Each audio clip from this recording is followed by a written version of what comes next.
election goes down in history. The town received the highest number of votes ever. ELCAT reporter John Torsha is on the scene with all the details. The full story just ahead. Plus, ELCAT covers the annual Veterans Day Parade, a heartwarming and special event to honor those who have served. And later we have your recap on the latest school committee meeting. We review the district's SMART goals and how students are doing thus far. Also coming up, plenty of events. Take part in a holiday art contest or stretch into a free yoga session. Those stories and much more ahead on ELCAT News Update.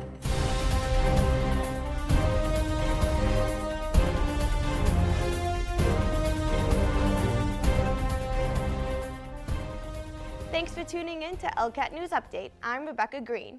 We begin the show with highlights from Election Day. A record-breaking number of voters came out to take part in this election. A total of 9,331 voters. That's about 79% of registered voters. This number beats the 2012 state election of 8,748 votes. A major factor for the voter increase was due to the new convenient program, early voting.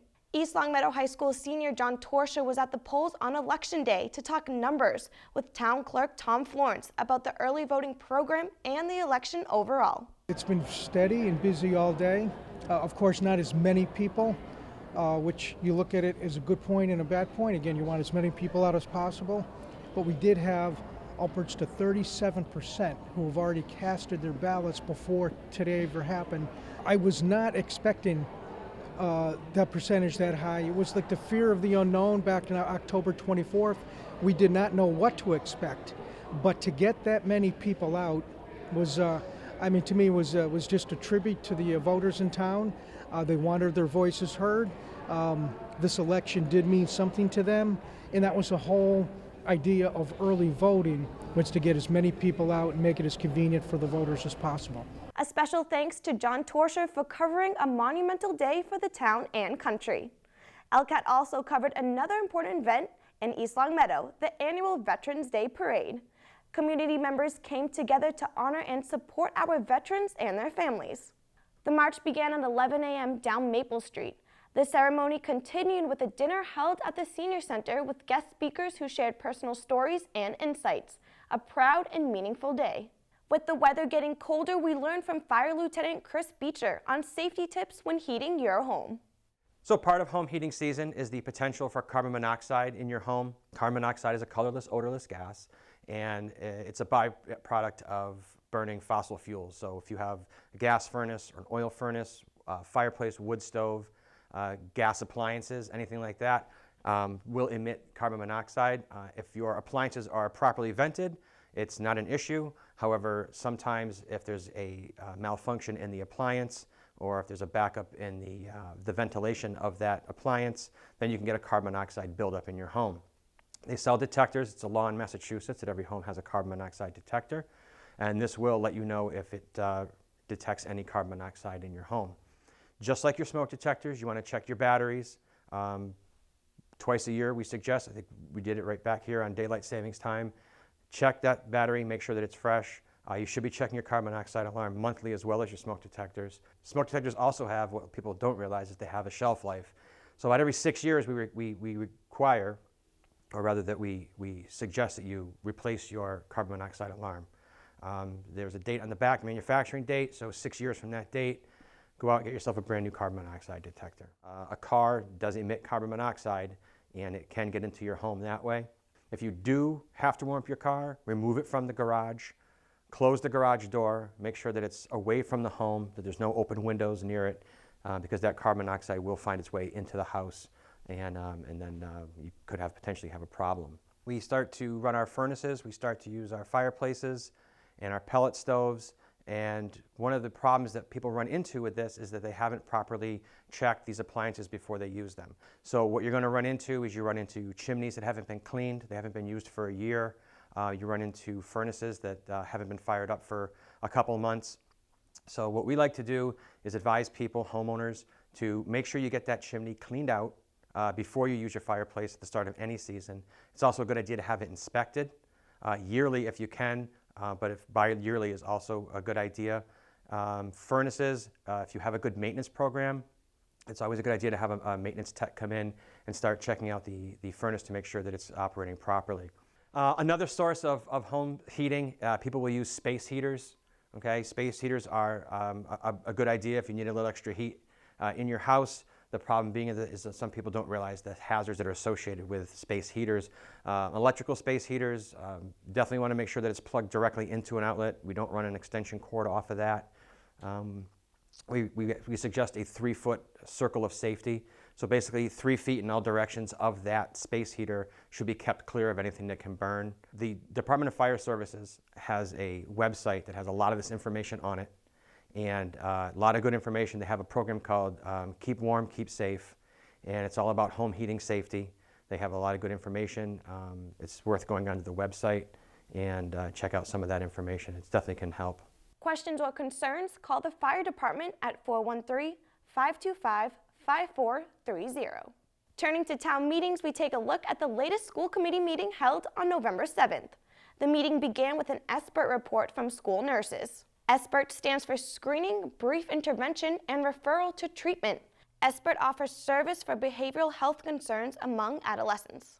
So we were asked to look at another screening tool. So I spoke to Dr. Greer Clark, our school physician, and she shared with us her what she uses in her practice.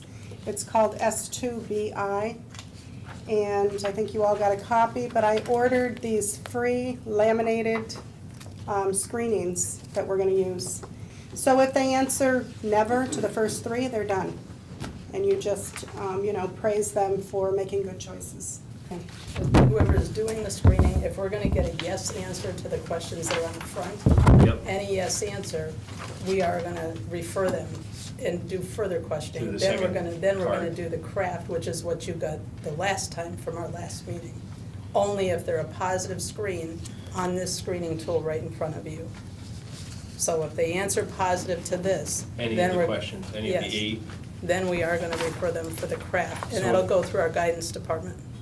The meeting then moved ahead to a SMART goal presentation from the leadership team. This district data review process provides structure and support for school curriculum. As we look at this data, obviously we're continuing to see high achievement and growth throughout all the grades, ELA and math. We do need a greater focus on science. That's something that we've been discussing now over 2 meetings, and that can certainly happen and be structured with the alignment work we're going to do with the new standards. Our students' experience over the last few years with the PARC assessment puts them actually in a very good position to take the new MCAS 2.0, and we want to make sure that as we're doing this and we're gaining more information about our students, especially during the school year, that we're using that to engage our students as well as we can in all subject areas. The town council also met last week. We start with a recap of the interim town manager's report. The library director, second interviews for the library director's position were held on Saturday, this past Saturday.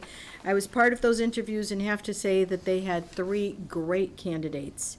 They, however, have not yet received confirmation from the top candidate to see if she's willing to accept the position, but I would like the authorization, if you all feel comfortable with it, to offer the position to their recommended candidate. And if it's their number 1 or number 2, either of them would be great. Fire department, James Goldrick and Eli Yeager recently graduated from the Firefighting Academy's Call, Volunteer, Recruit Firefighting Training Program. Will complete in-house training by the end of the year and are expected to become probationary call firefighters effective January 1st, 2017.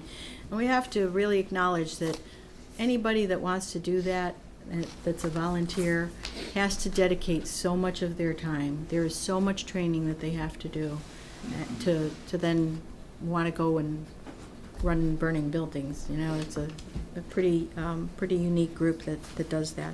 Now it's time for our weekly segment, Library Learning, where we let you know everything that's happening at the East Long Meadow Public Library. This week, we talk about building yourself up with the perfect resume.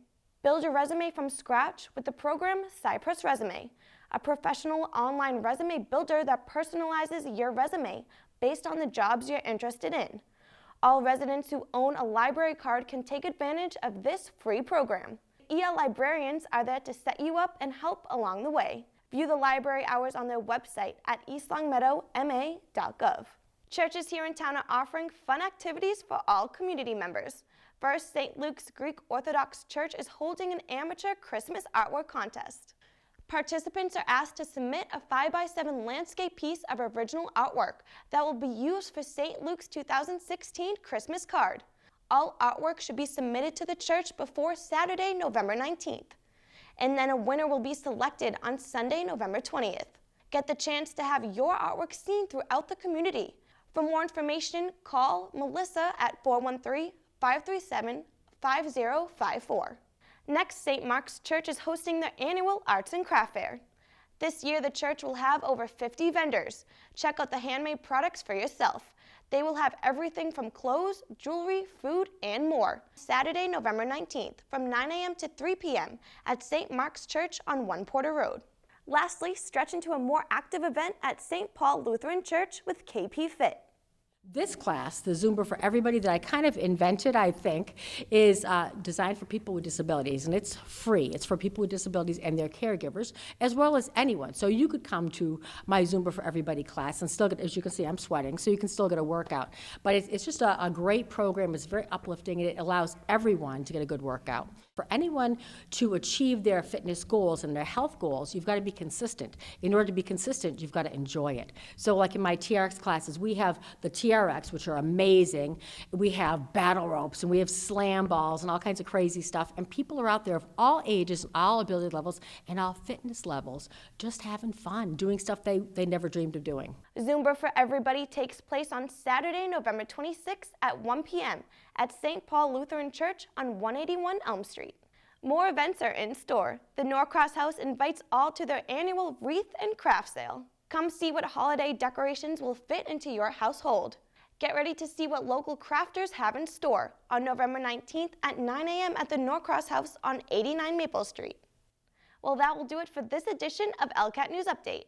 Be sure to stay connected with us on YouTube, Facebook, Twitter, and Instagram, all at ELCAT01028. And don't forget to watch us on cable channels 191, 192, and 193. For cable channel times, make sure to check out our ELCAT program guide.